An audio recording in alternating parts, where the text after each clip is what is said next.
Le fromage, c'est comme l'électricité. Nous en consommons tout le temps, mais combien sommes-nous à savoir comment il est fait ? Du lait, de la présure, des bactéries et du sel. Voilà tout ce qu'il faut pour faire un fromage.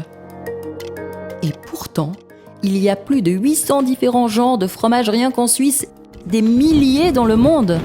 Alors comment, à partir de ces 4 ingrédients, peut-on obtenir une telle variété ?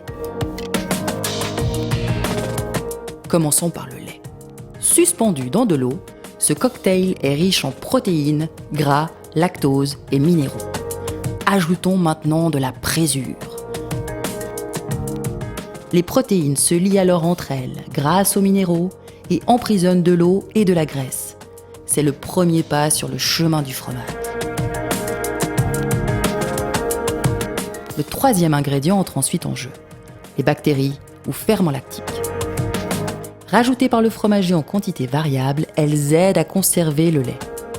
En effet, en se nourrissant de lactose, elles transforment ce sucre en acide lactique et autres composés.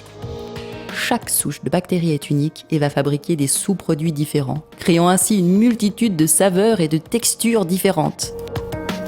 Par exemple, les célèbres trous dans l'emmental sont dus à une souche de bactéries qui produit du CO2, qui reste coincé dans le fromage pour former ces fameux trous. Bien ensuite, le rôle important du sel. Pourquoi frotte-t-on le fromage avec de la saumure lors de son affinage ? Parce que cela leur donne du goût, bien sûr, mais aussi parce que ce processus élimine l'humidité et protège le fromage des bactéries indésirables. Le sel joue donc un rôle de bouclier protecteur. Cette étape, qu'est l'affinage, est la dernière sur le chemin du fromage. C'est un véritable jeu de patience qui nécessite une surveillance constante sur les taux d'humidité et les températures qui sont différentes pour chaque type de fromage. Ces paramètres sont déterminants pour que les bactéries puissent faire leur travail.